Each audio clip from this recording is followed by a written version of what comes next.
What's going on, fellow A-Plusers? It is I, your boy, Adam Perez. We're back once again with a brand new, really impromptu live video for you guys today, as we got some massive Star Wars news that I wanted to share with you guys today. We're going to be talking about it. Kathleen Kennedy has officially announced her departure from Lucasfilm. We talked a little bit about this for you guys this past weekend on A-Plus Hero Report, that this announcement was certainly coming, and it is, in fact, here today. So let's sit back, relax, enjoy the show, and let's talk about it. I'll see you guys on the other side.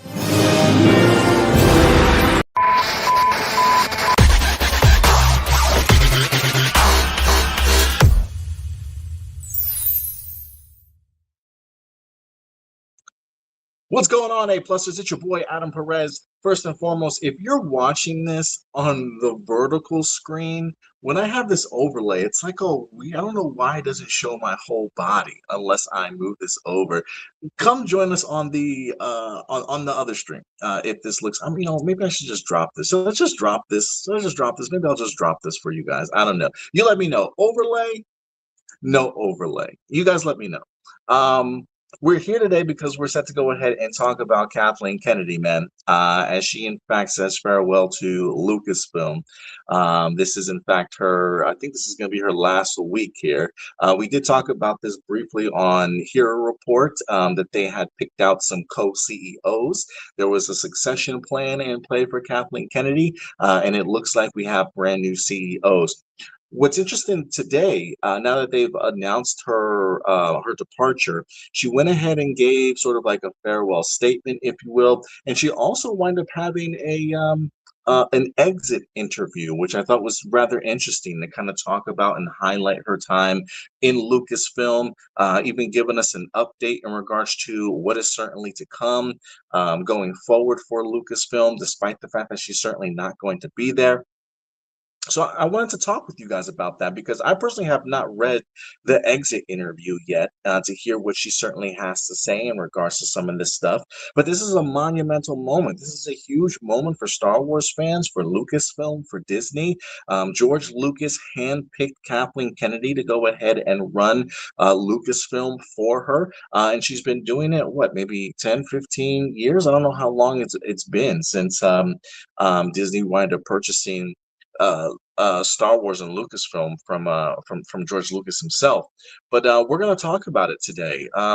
If you are watching us live, feel free to go ahead and jump into the live chat at any particular point in time. If you have some thoughts in regards to wanting to talk about this with me for a little bit, I would love to hear some of your guys' thoughts. I'm not sure how you're watching it, but for right now, I'm going to go ahead and put up the let me see, overlay.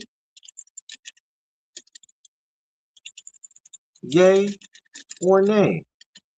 Let me know. I guess depending on how you're watching it, and then I'll take down the overlay for some reason because the setup is just weird. At least when it comes to like they have like the horizontal and then like the vertical view. Check us out on the horizontal if you get a chance. But yeah, anyway. But let's talk about it real quick here, man. Because this look, first and foremost. I know Kathleen Kennedy gets a lot of hate in regards to her time over on Lucasfilm, but I would like to give her props and her flowers because before she became the head of Lucasfilm, she ended up actually having an incredible career prior to this. Steven Spielberg calls her one of the best sort of producers out there in Hollywood, if you will. And she's got the recognition from other big people in Hollywood. She's got the movies under her belt to certainly warrant that. So regardless of how you certainly might feel about Kathleen Kennedy, we cannot take away the incredible career that she has certainly had leading up to her being the head of Lucasfilm. She's had some misses when it comes to Lucasfilm. She's had some massive swings and some massive home runs. The Force Awakens, I believe, is still one of the biggest I think it's actually like the biggest domestic box office movie of all time. That movie made a ton of money. I personally am a big fan of The Last Jedi. I don't think it's perfect. I have my issues with it for sure, but the Rey, Kylo, and Luke stuff is near perfection for me. We got Rogue One out of her. We got Andor out of her. Rebels, was Rebels under her tutelage, under her view? I can't quite remember honestly. The first couple of seasons of Mandalorian, she's had some successes. Star Wars Visions is pretty incredible also. So yeah, some swings, some misses, some disappointments, unfortunately.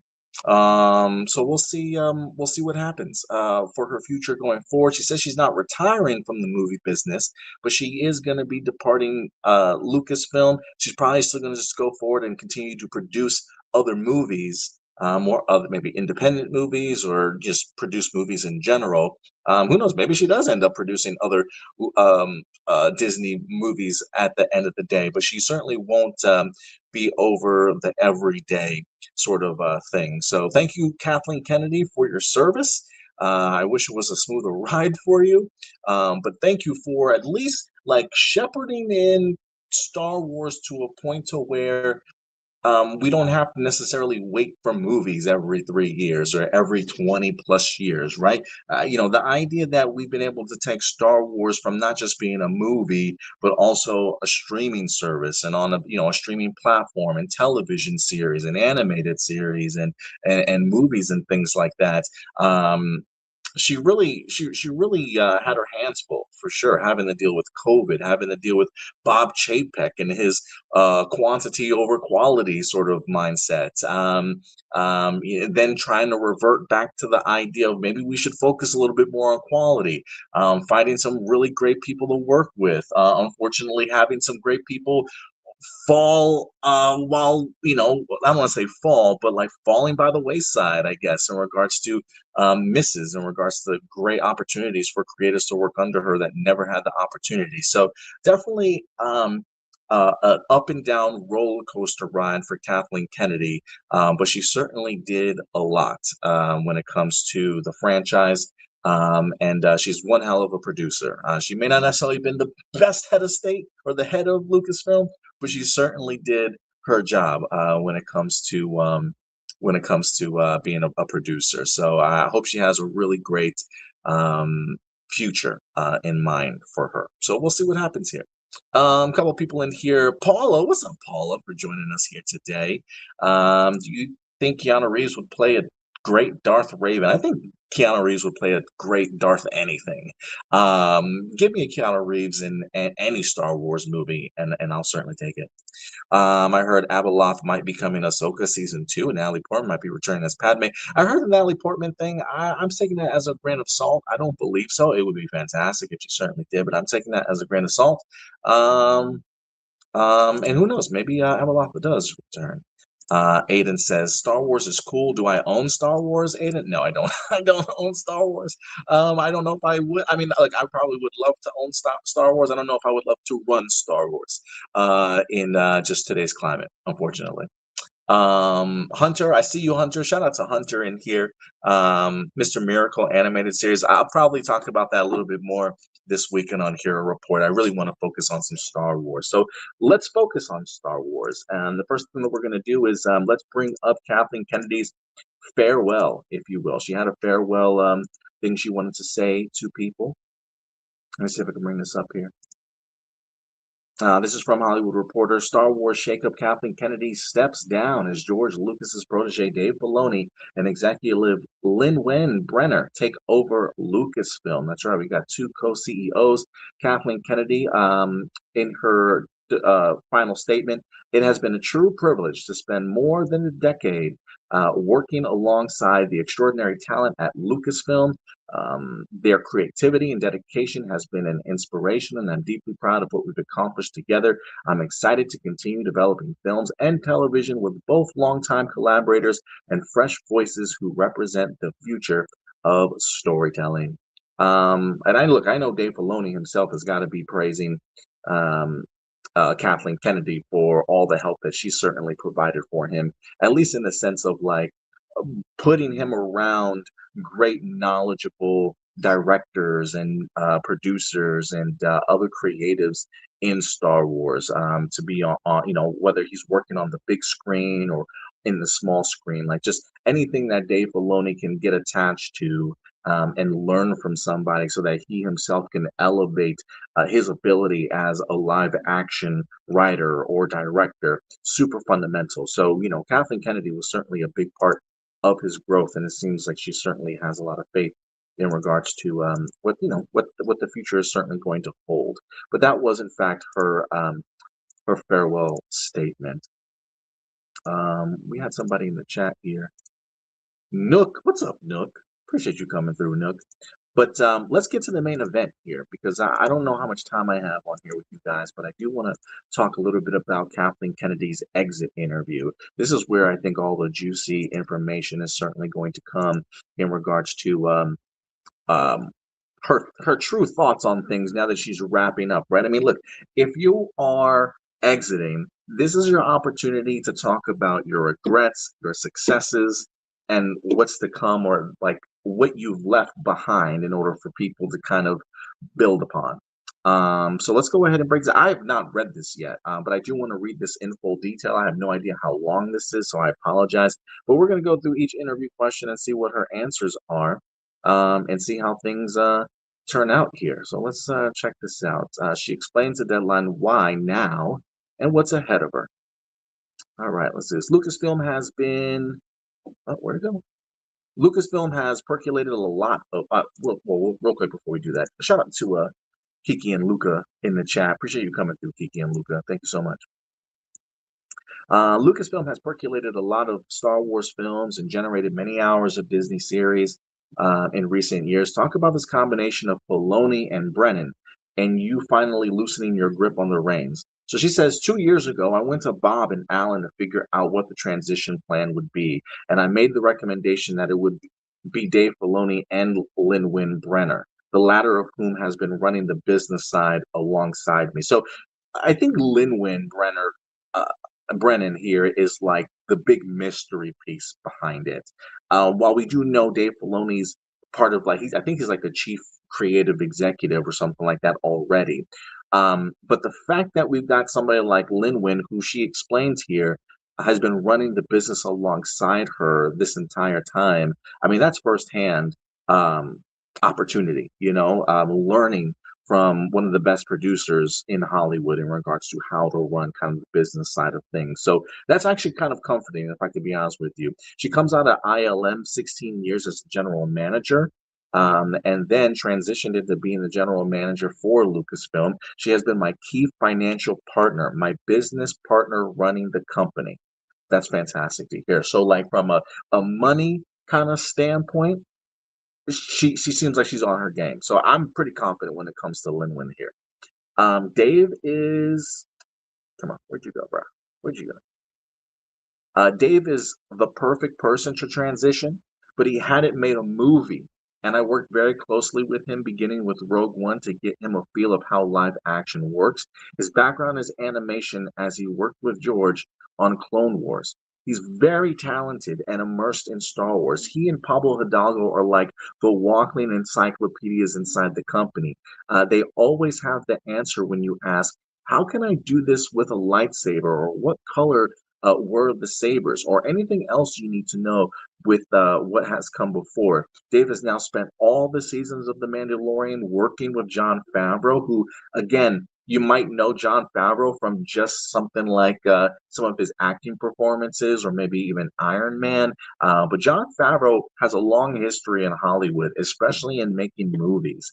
So to work alongside Jon Favreau, that's just more information for Dave, who's been a great mentor to him. And then he went off and did Ahsoka, which came with some stories he was telling in Clone Wars. He was able to create seasons 1 of Ahsoka, and now he's finished directing some of season 2 and writing all the episodes. He finished that in October. But my point is, we've been talking about this for 2 years. So Dave Filoni has been mentally... what's up, Scene and Nerd? I'm assuming this is maybe Will, maybe Sarah. It's one of those two. But thank you very much for certainly coming through, Scene and Nerd.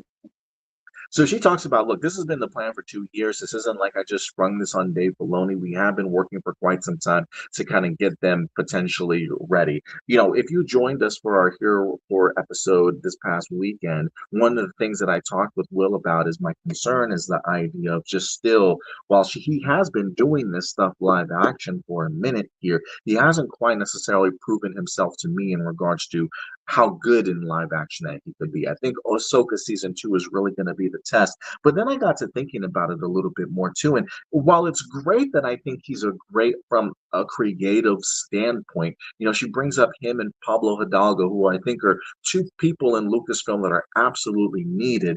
I think my concern goes a little bit greater in regards to Kathleen Kennedy also had so many connections in Hollywood because of who she was as a producer. She's earned the opportunity to talk to like some of the really big creators in Hollywood, from writers and directors, the A-list of the A-list. You know what I mean?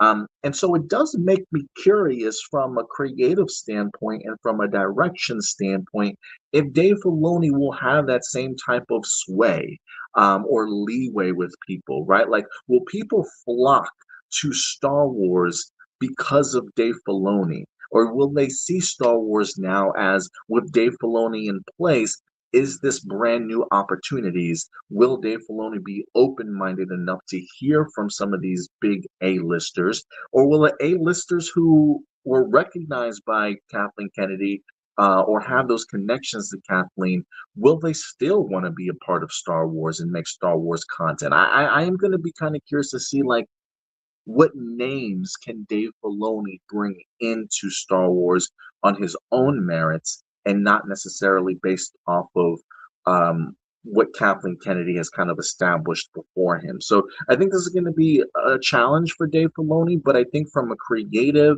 mindset, somebody that clearly loves and knows Star Wars, I think Star Wars is in good hands, but it does make me wonder as to how many big swings and creative swings and outside of the box kind of stories is he willing to make. That would be really one of my two concerns. Um, Deadline says Bob Iger retired, was replaced, and then came back. That's not happening here, is what Kennedy said. I told everybody I would stick around a bit longer than I had intended, but I am so ready to go off and have a chance to make lots of movies. I do want to do more movies. I want the opportunity to get back to the kind of eclectic group of movies the way I used to. I'm looking forward to working with Frank again on some stuff. He has been doing lots of documentaries and having a ball, so I'm really interested in the new technology, I have to say. So she clearly still has a passion for her movies, which is really exciting. And again, one of the things that I said, because I want to give Kathleen Kennedy her flowers, regardless of how you feel about Kathleen Kennedy as the head of Lucasfilm, she will go down as a Hall of Famer producer. I mean, the number of movies that she has produced and helped make with some of the biggest names in Hollywood alone has cemented Kathleen Kennedy's place. Regardless of what you feel she's done about Star Wars, you have to recognize the greatness that is Kathleen Kennedy in other areas. Maybe she wasn't necessarily the greatest from a creative and head of Lucasfilm perspective, but her money comes from producing, and she's great at it. And I really do hope that she continues to make great movies outside of Lucasfilm. Um, they talk about AI, yada yada yada, whatever. Is there a breaking point? Tell him, Ellen. I don't really care about the AI shit. I mean, who really cares about AI? As long as they're not using it, I'm fine. You just wrapped the 6th film in the Star Wars universe. Is Starfighter meant to be an ongoing theatrical series? So we're getting into Starfighter already. It was envisioned as a single film. Sean Levy just made the experience so pleasant for everybody. We found this 14-year-old kid out of Ireland who had virtually no experience. That's always risky, hanging a story so much on a child actor. You're not exactly sure how comfortable they're going to be. Flynn Gray turned out to be such a special child. When you cast kids, a lot of it becomes about the parents. He has great parents, and got lucky there too. Shout out to the skeleton crew. Shout out to the skeleton crew for really great younger actors. In fact, the girl that played, God, I'm blanking on her name now. Anyway, one of the girls from skeleton crew, is now going on to be in the new Buffy the Vampire Slayer revival series. So shout out to her, man. Doing great things. Um, Not only was he there for Ryan Gosling, this movie is structured in a way that he kind of had a new actor coming in every few weeks that he was one on one with. Matt Smith, Amy Adams, Aaron Pierre, and each one, it was so great to watch him because he was just so excited by the actors he got to work with. It was like he was in the best university you could possibly be. I mean, could you imagine that? Being a young actor with no experience, and then you get to not only act opposite of these people. But then you also get the opportunity of taking in the knowledge and learning from so many great names on this list alone. I mean, talk about just great opportunities. Real quick, Kiki and Lucas say, I don't think Pablo and Dave are good choices, but I hope I'm wrong. To be fair, in the context in which she's talking about, she is talking about them as far as like encyclopedias and being sort of like the lifeblood, certainly, of Lucasfilm. You know, Pablo is definitely not taking over any creative controls, but he is definitely that guy to make sure that their I's are dotted and certainly their T's are crossed, and to make sure that they're kind of working canonically. But the Dave Filoni thing, I can understand if some people certainly have their hesitancy towards him. From a creative sort of storytelling point of view, he's done a lot of great things. His transition to live action has been a little bit rocky, but from a storytelling perspective of animation, he's done really great things. So I think he's got the mind for Star Wars. I think he understands what Star Wars is and what Star Wars can certainly be. My question would be, does he have the scope to see Star Wars more than just what he sees it as? And does he have the gravitas and the ability to get other creatives, big name creators, to want to come on board and make Star Wars movies? And does he give them the creative leeway to do things that maybe make them a little bit nervous or willing to take kind of big swings creatively? Or is he just going to do what Dave Filoni is used to and kind of keep things tight like that? Like that, those are my concerns. But from like a somebody that loves Star Wars, I would never doubt Dave Filoni in that regard. Jon Favreau would have been a better choice. He would have been my better choice if I had. If I'm being honest, that honestly was my first option. Let's see what else do we have here? More AI talk. Why are they talking so much about AI? I do talk a little bit more about her career here. So about the question I asked earlier, sounds like Sean would be a willing returnee. And you've made a discovery with this kid from Ireland. Are we going to watch him grow up in an arc of pictures? So the interview is going back to the idea that despite that she just said this is meant to be a single one-off type of film, the potential of if this movie does well and the story is there and it makes money, could this turn into an arc of films? We could, she says, but this was designed as a real standalone. We have the Mandalorian movie from Jon Favreau coming next, which also was great and a completely different Star Wars movie. That comes out in May. As soon as I get back in town, I'm sitting down with John and looking at that. The whole time I've been shooting Starfighter. We've been working on effects that are going to go into that movie. We finished shooting in November. So she seems like she's been pretty active, or at least on the set, seeing dailies, seeing the edits, seeing special effects of Starfighter kind of coming together. But it does look like she is set to sit down with Jon Favreau and kind of maybe look at, I would assume would be maybe the final cut of the Mandalorian movie. We've had a long post on that, and so I'll oversee a lot of those effects shots cut into John's movie. Also talking about that, I guess they're still going through edits, and I'll get myself re-immersed and get that finished. With Sean's movie, this could go on, but it's not our intention right now. We really made a movie as a standalone story, but you can't ignore the fact that this young actor is so good, and I will be very surprised if he doesn't go on and we don't try to see if there might be future stories. But it was kind of nice not going into this and not having to think that way. We could just make a movie and tell a story. And maybe that's what Star Wars should certainly get back to a little bit in regards to maybe just focusing on telling the story that you want to tell, have a single story in mind, and if it hits and it rings true with fans, then go ahead and start looking towards kind of a sequel. I don't know if we've had a Star Wars movie like that certainly in a minute, with the exception of maybe Solo, but I think maybe even Solo. Well, I was going to say I don't know what their intentions were for Solo. If they would have liked to have made a Solo 2, if that was kind of in the back of their mind, or if their intention was to kind of make an individual Solo movie. But she seems pretty focused on the Mandalorian and Grogu and Starfighter right now. What have been the highs and lows of running a company built on such an IP? Oh man, the highs include realizing how many people love Star Wars. The majority of people, and certainly the people that I run into and people outside the business, they love Star Wars. They love movies. They might love all the shows. They might love some of the shows. But when I came into this, I realized a few things. We had walked into a moment when there hadn't been any movies for 10 years or more, but there was still the memory of the greatest series of movies in cinema history. So you're walking into something that has enormous expectations, yet at the same time, you know that you've got to find new characters and you have to expand the galaxy and you need to think about who the new audience is. That's what I feel that I did.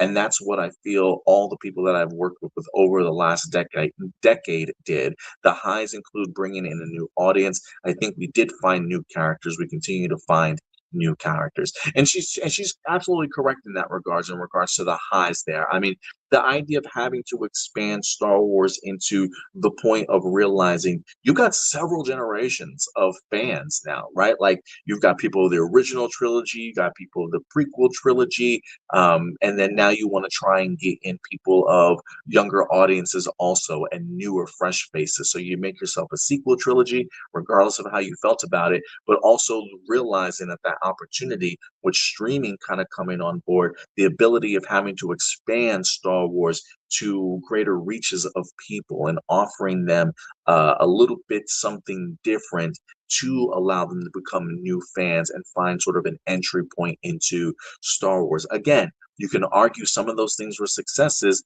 I would also argue some of those things you can argue that some of those things were not successful, but I would also argue there were some things that definitely were at the same time. The lows, she says, the lows are that you've got very, very small percentage of fan base that has enormous expectations, and basically they want to continue to see pretty much the same thing. And if you're not going to do that, then you know going in that you're going to disappoint them. I'm not sure there's anything you can do about that because you can't please everybody. All you can try and do is tell good stories and try to stick to the essence of what George created. He embedded incredible values into Star Wars and what it has to say. The whole idea of hope and fun and entertainment and what he's done over all those years, that's what I tried to preserve. And I wouldn't do that any differently, and I wouldn't change anything that we've done over the years. I understand why some people may like certain things more than others, but that's not going to change why I decided to do certain things and why I decided to work with the people that we work with. Look, yo, Kathleen Kennedy standing on her morals, being happy in regards to the way that things turned out overall. I mean, look,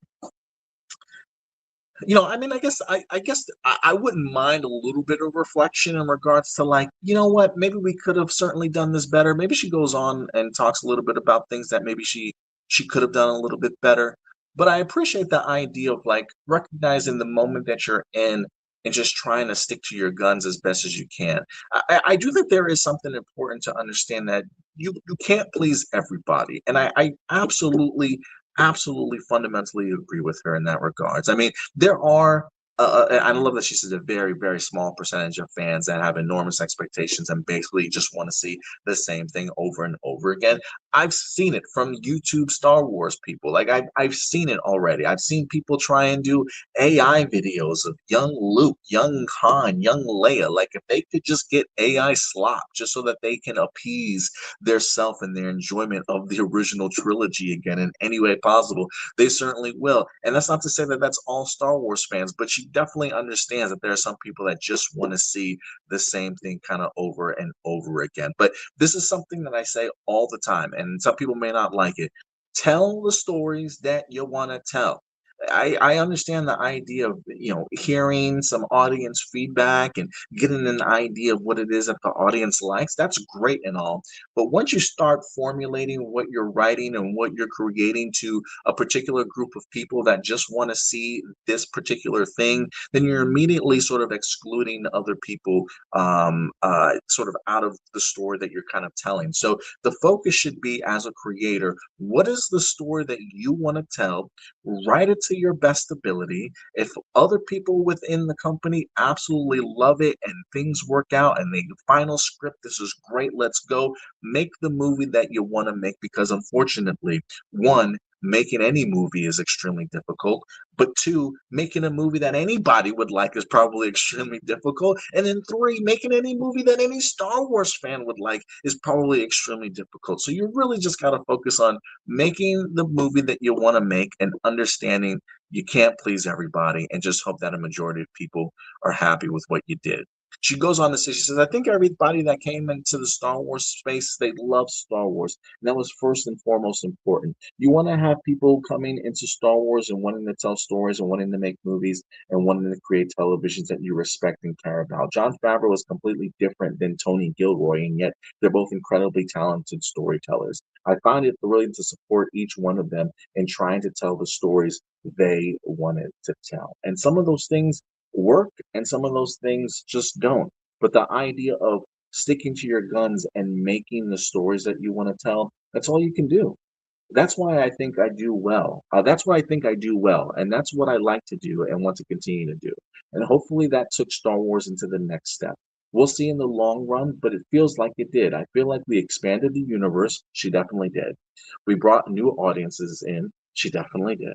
And I think that's the most difficult to do with franchises in general, but especially with something like Star Wars, where George just created something that became a part of everybody's childhood.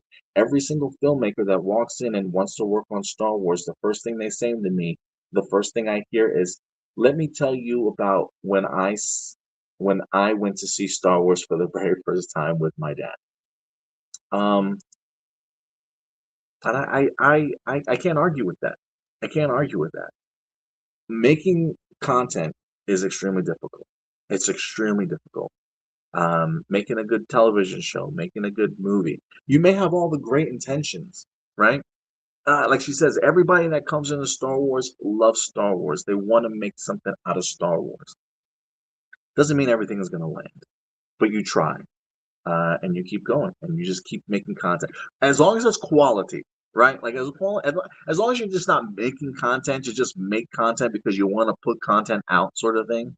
Um, you make it to the best of your ability. I would say that there are some things, especially as Will said, especially during the Bob Chapek era, which was very quantity over quality. I do think some of these limited series, of these smaller series of Star Wars that were meant to be 6, 8 episodes, probably could have been movies had they literally sat down and focused on actually creating them into a cinematic movie arc. They probably would have landed a little bit better, right? So it is still the idea of landing at your feet and being responsible in regards to what should be formatted as a movie and what will work certainly best as a television show. Doesn't matter how many great people love Star Wars that are making this stuff. If you're not really hammering things home perfectly, you can miss sometimes. You can miss sometimes. Um,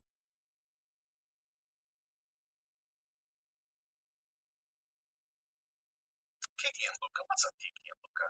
Thanks, Adam, for the show. Appreciate you coming through, Kiki and Luca, always. Um, let's see here. Back when J.J. Abrams started the third cycle of Star Wars movie, I asked a lot of filmmakers how they were first film affected them. My favorite reaction came from Ridley Scott, who interviewed film for the film The Martian. He looked at me hard and he goes, "Well, this is what happened." And he told me a great story about being with Dave Putnam, and they were working in Tristan as his next film, and took a break to go see the movie everyone was talking about. Really said he found himself getting more and more pissed while he watched it, not because he didn't like George or his movie, but because he didn't think of it first. As he exited the theater, he turned to the producer and says, "I think I'm not going to be able to do this movie with you. I've got to go to space." that led him to Alien. And that's the interviewer talking. You always hear how Bruce Springsteen or other musicians watched Elvis Presley or the Beatles in those early days of television and knew what they wanted to do with their lives. George did a version of that with his first trilogy. How did it change you? She says, I didn't realize that about Ridley. That's fantastic. So many of us can talk about the moment they saw Star Wars. It changed so many people in the movie business. The tools and the innovation about how we tell stories and how you create imagery. He created a whole world in a way that 10 years before you couldn't have done, and everybody was blown away by it.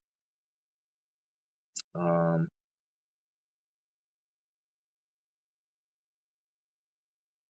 Oh, here we go. It's always great. This is the interview. It's always great when a movie makes you feel that way. I felt it on Oppenheimer and more recently on One Battle After Another, and especially Sinners. The audacity of Ryan Coogler to veer from that sultry blues number in the club to imagery of people past and present from African to Compton, where you could see the connective tissues and historical influences past and present in that form of music.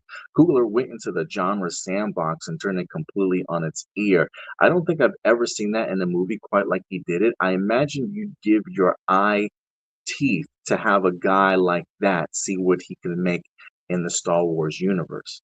Oh, trust me, Mike, this is a big part of what I've tried to do. Sit with people that I would love to see step into this space and create something that we've never seen before.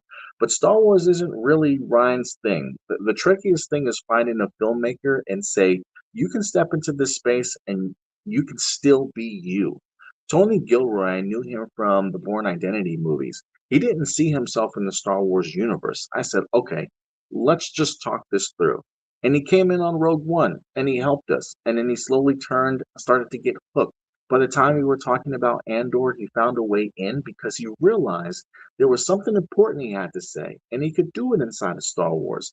And that started to become more exciting for him. It's thrilling to hear and find that.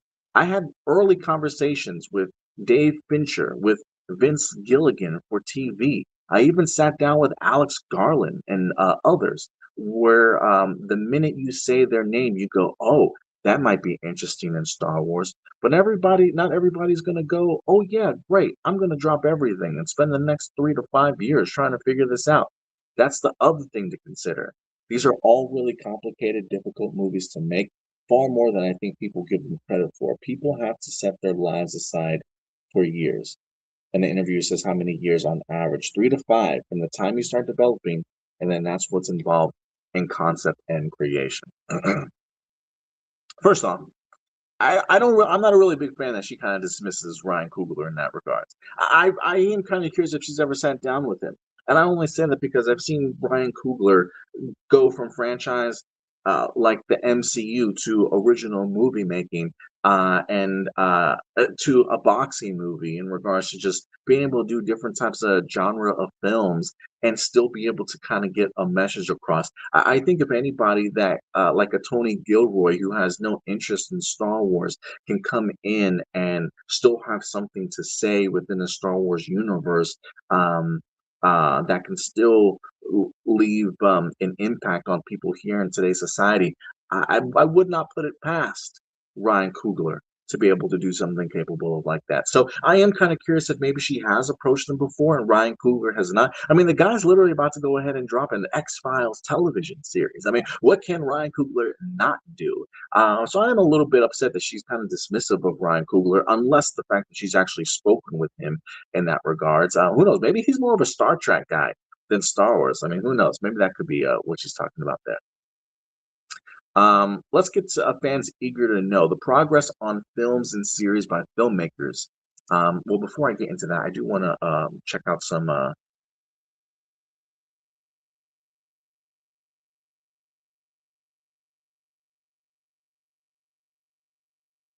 Let's see what some of you guys are saying in here real quick.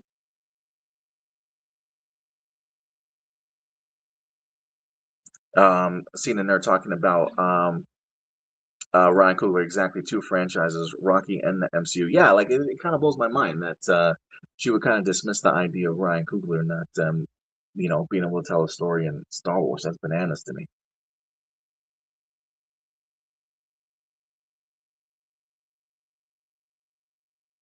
Kiki and Lucas says Kennedy gets 100% credit for Andor, best Star Wars I've ever seen since Empire. I'm very grateful for that. Yeah, absolutely. And the fact that she had to coerce Tony Gilroy to certainly come back, I think says a lot. Here, let's she says the interview says let's get to what fans are eager to know. The progress on films and series by filmmakers you've committed to putting in that 3 to 5 years. Ryan Johnson, James Mangold, Simon Kinberg, Taika Waititi. Where are all those projects at? This is where Kathleen Kennedy says, and I think this is probably going to be the most interesting part of the interview. She says, I got to be a bit careful here. James Mangold and Bao Willimon, who I believe is also a writer from Andor, wrote an incredible script, but is definitely breaking the mold, and it's on hold. That worries me. That worries me. And look, it worries me in the sense of like, hold on, maybe I'll talk about it here in just a little bit. Here we go. Taika Waititi has turned in the script, and I think it's hilarious and great.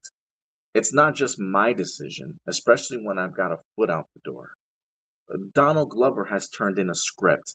Remember, he was supposed to do a Lando television series, but I think the most recent report I remember hearing was that it was going to be turned into a movie right after he wrapped up his series Atlanta. So the fact that Donald Glover has managed to write a script is incredible.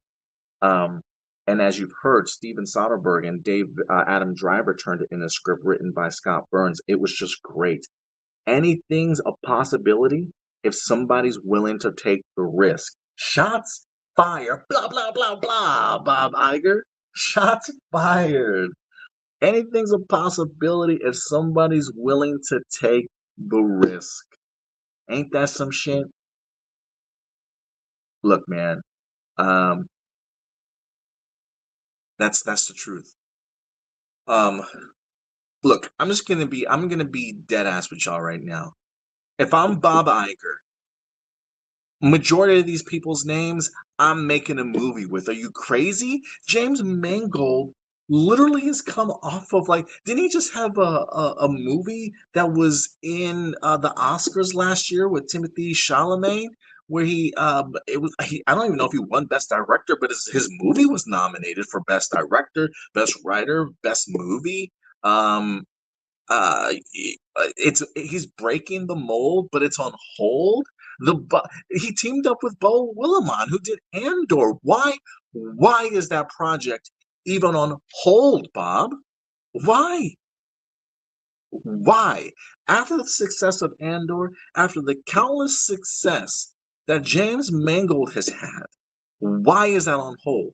The man literally has an exclusive deal now with Paramount. He's supposed to be making a Swamp Thing movie with the DCU. You have got to get this movie done before the opportunity passes you by. Look, Taika Waititi, I love Taika Waititi, but I need a break from Taika. Okay.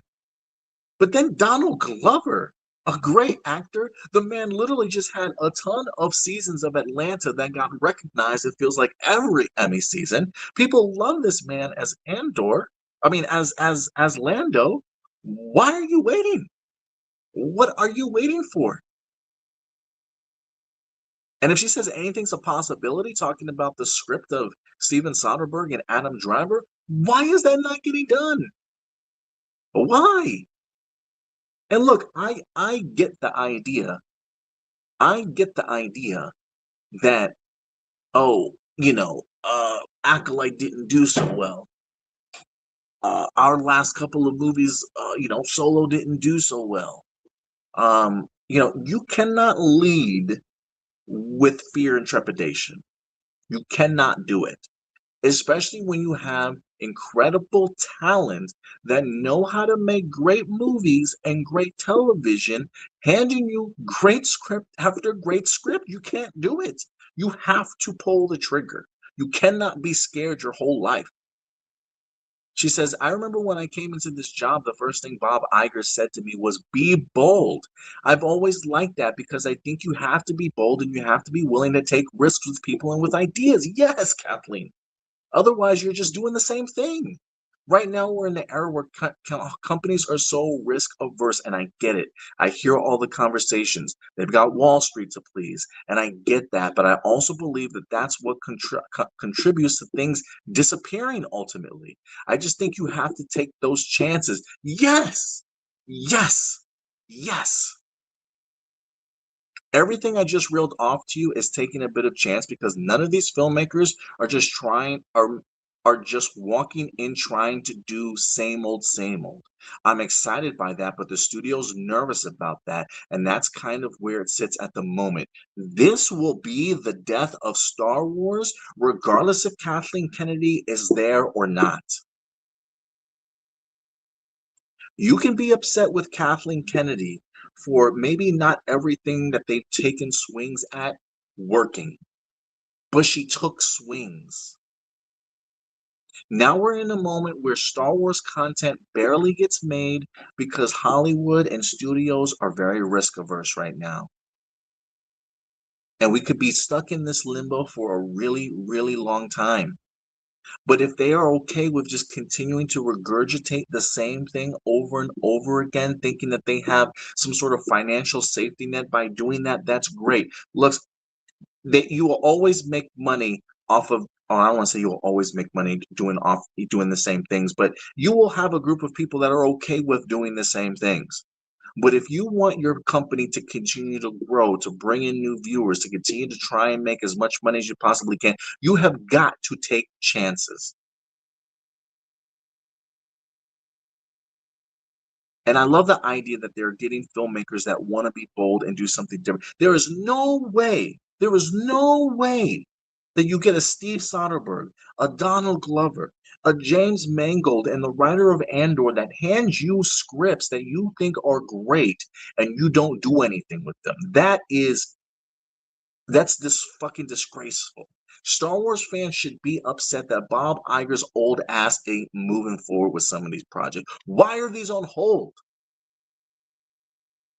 That pisses me off. That truly pisses me off. Shout out to Stacy. Shout out to Stacy. I appreciate it. Kiki and Lucas says it's been 6 years since the Star Wars movies. That's ridiculous. Oh, I agree. I agree. Kiki and Lucas says Mangold made an indie movie. They lost a lot of money for Lucasfilm. I mean, that's true. That's true. I will say I don't think that indie movie is as bad as most people make it out to be. The final act to me, I did not care for. The final act did not care for. I think the movie could have been better, absolutely. But then I take a step back and I also look at the other great James Mangold work, and I tell myself, I know this man can do some shit. Like I cannot hold James Mangold to his last movie because the truth of the matter is, even though Indy did not succeed, his other movie after that was fucking great. And it earned him Oscar nominations. So I know James Mangold is gold. Hey, see what I just did there? I didn't mean to do that, but yes, I know he has the capability. Deadline says, what about Rian Johnson returning? After Last Jedi grossed 1.3 billion globally, we expected him to return. Kennedy says, once you made the Netflix deal, and went off to start doing the Knives Out, that has occupied a huge amounts of his time. That's the other thing that's happened here. After Sean and I started talking about Star Wars, Stranger Things kicks in, and he was completely consumed for a while about that. That's what's happened with Ryan. And I do believe he got spooked by online negativity. I think Ryan made one of the best Star Wars movies. He's a brilliant filmmaker, and he got spooked. This is the rough part. When people come into this space, I have every filmmaker and actor say to me, what's going to happen? They're a little scared. So now you also got a mountain to climb here at Kathleen Kennedy. That when they see the love that Star Wars fans have for this franchise, they know that expectations are large.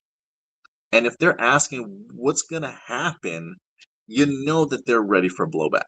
And then you got to convince these people, like, look, don't worry about that. What is the story that you want to make? I can imagine that's hard. A Deadline says you've developed a thicker skin, no doubt. You can't have been used to all the criticisms when you were producing all those movies with Frank Marshall for Steven Spielberg. What do you say to ease the apprehension of those newcomers to the Star Wars universe? Every time you release another movie or series, it's like fire in the hole. She says, I'm honest, especially with women that come into this space because they're unfairly get targeted.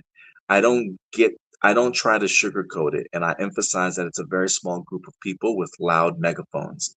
I truly do not believe that it's a majority of the fans. And I think we're also in this weird world of where bots can affect things. You have to develop a tough skin. That is exactly right. That's what you have to do. You can't go away. You can't make it go away. All we can do is put our heads down and do the best work and believe that we're doing the best we can, telling the best stories that we can. And if somebody gets really nervous about it and doesn't want to do it, I say, then don't do it because I can't tell you this won't happen. That's tough, man. That's tough. That's tough. And again, it's important to understand if Kathleen Kennedy is not in this role, with her departing, this is going to be Dave Filoni's position. This is what Dave Filoni is now going to have to be able to tell these big creatives that want to come in and do Star Wars projects.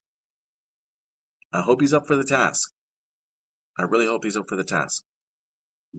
How goes the project that Simon Kinberg is writing and producing? Kennedy says he's working right now. He wrote something that we read in August, and it was very good, but not there. We've pretty much upended the story and then spent a great deal of time on the treatment, which he finished literally about 4 weeks ago. And it's a very detailed treatment, like 70 pages. And so he's expected to give us something in March. Oh, God. Look, I'm going to be honest with you. I don't think Simon Kinberg is the man for this job. And I've said that before on day one. He worries me. He worries me. I don't know how much growth this man has had. Like, I know he's written Star Wars stuff before. I don't think it was Clone Wars. I think it was mostly like Star Wars Rebels. I think he's wrote or at least produced stuff, right? He's been a part of the Star Wars world. But I just don't know how strong he is in regards to writer. I mean, we've seen his stuff when it comes to X-Men writing. It's not the best.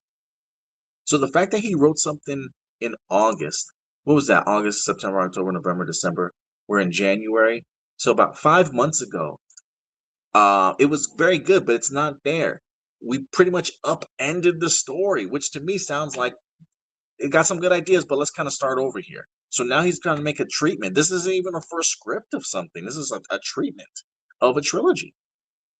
He's expected to give us something in March. God, I'm worried. I'm worried. Are there any other Star Wars films or spin-offs the fan base will never forgive me for overlooking? We've talked about this new trilogy, and then the things that you've mentioned, Mangold is really on the back burner. Ah, that sucks. Mangles is really on the back burner, as is Soderbergh's. That just seems like not happening anymore. Like if the Steve Soderbergh and Adam Driver thing has come up already, and people on the internet have been preaching for it, and it like the Soderbergh and Adam Driver one seems so far away. But the fact that she now even puts James Mangold's script in that same category, that just to me just seems like this is not happening. I think the ones with Taika and Donald are still somewhat alive. That's going to be really up to the new team to figure out. Dave, I know that Dave and Linwin are very much on board with what Simon's doing, and that would be a new trilogy in the timeline of things that takes you well into 2030 plus. That's really what's up next. Ah, man, man.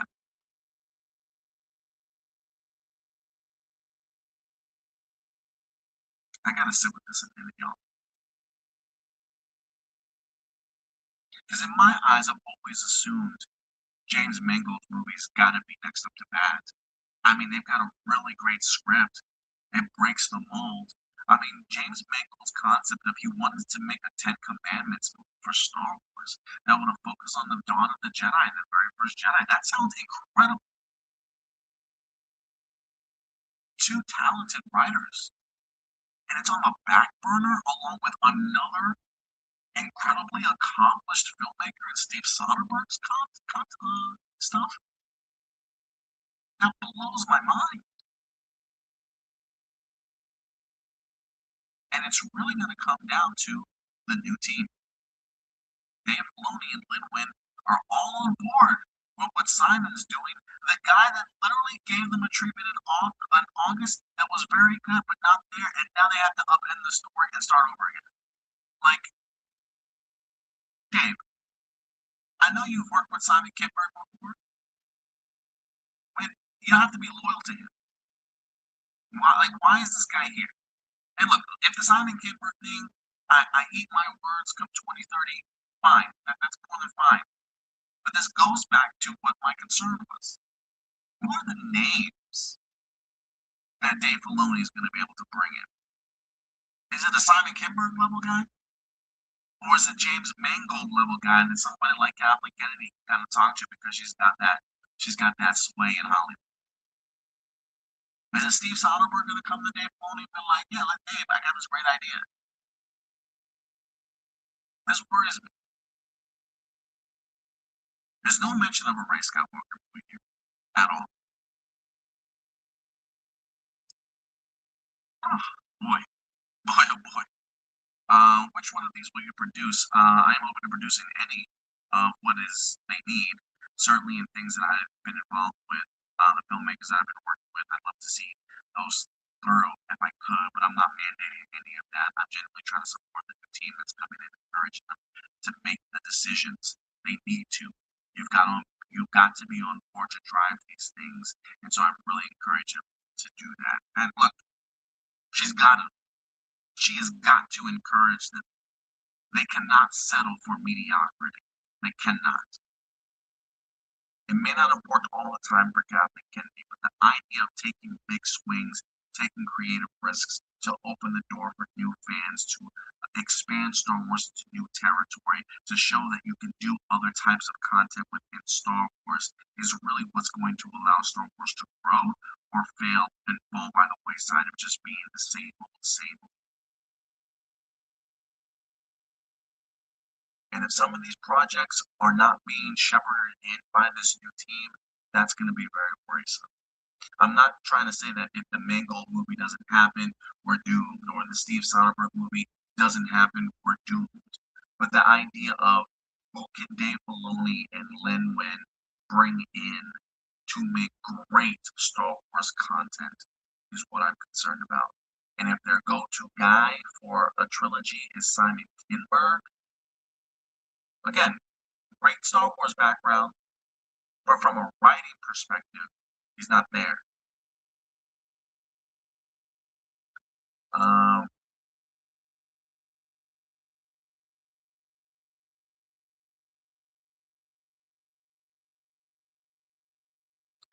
There's so much scrutiny on all the things Star Wars and Indiana Jones. Some work better than others, but they all seem to gross big numbers.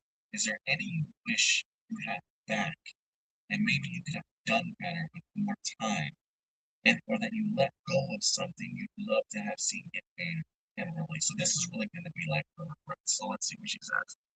No, I don't really have any regrets. None, Kathleen? Well, maybe a bit of regret about the Solo A Star Wars story. I brought Larry Kasdan in on, and we were so excited about that idea. And then when you're into something, you realize fundamentally, conceptually, cannot replace Han Solo, at least right now. Deadline says Harrison Ford is a hard act to follow. As wonderful as Alden Ehrenreich was, and he really was good. He was. Shout out to Alden. And as a wonderful actor, we put him in an impossible situation. And once you're in it, and once you're committed, you got to carry on. I think I have a big regret about that, but not about the movie making and the filmmaking. I don't have regrets about that. I just think that conceptually, we did it too soon. You might have been right. We literally did it right after the death of Han Solo. Not a good look.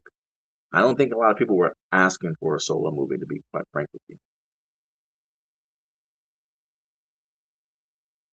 At the same time, many felt that Indiana Jones was an example of where Harrison stayed a little too long to the dance. She says, "No, no, I have no regrets about that because Harrison wanted to do that more than anything. He did not want Indy to end with the fourth movie. He wanted a chance at another, and we did that for him. I think that was the right thing to do. He wanted to do that movie. I don't think Indy will ever be done, but I don't think anybody's interested right now in exploring it. But these are timeless movies, and Indy will never be done. Sounds like you're not ruling out another film with the whip and the fedora. You never know. But we are all still here. Steve, Frank, and I, and Harrison and George. So we get to say whether there's going to be any more or not. Oh, please no, no more Harrison Ford as Indiana Jones, please. I don't. I'm glad that all of you are still around. I don't need another Indiana Jones movie. I just don't. Um, look, there's a part of me. There's a part of me. Can you hear me, okay, guys? Sound issues. I'm having sound issues. Hold on a second.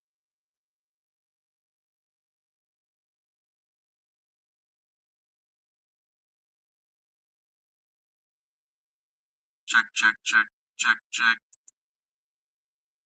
My mic settings. I don't think I can. I don't know if that helps anything. Can you hear me, guys? Okay. Can you hear me a little bit better? I don't know. It's so weird how it works that way. I don't even have anything like plugged in. It's almost like it just kind of craps out on its own when it wants to. I think I'm almost done though. Kiki Lucas says this is very informative, great video, Adam. I don't like to read, so it's nice having some freedom. Hey, that's what I'm here for. That's what I'm here for. To make your lives easier, guys. To make your lives easier.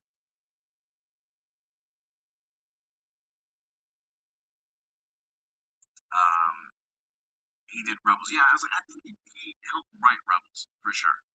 But so I think what's probably happening is maybe what they're doing episodic wise, maybe Simon Kinberg stuff feels a little bit more of the same. And maybe they are maybe wanting Simon to, because he knows Star Wars, cool to stick with the things that you do. But then also, it's not to stick to the things that you do, but also at the same time, let's be a little bit bolder. Now let's try and create something here. I also do want to know.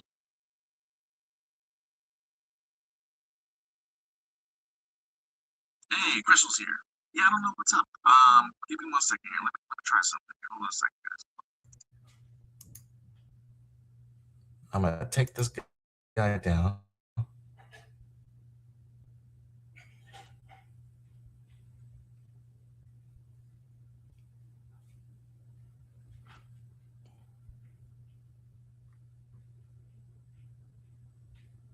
Check, check, check. Okay.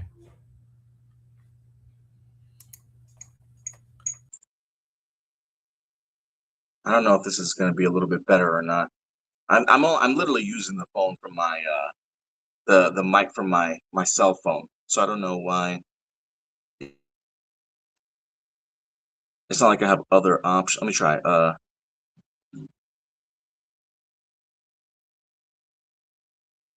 If this is better, let me know. Check, check. Is this better? Check, check. Is this better? First or second? Oh, much better. Better now? Better now? Or better before? Better now? Or better before? Better now? Better now? Or better before?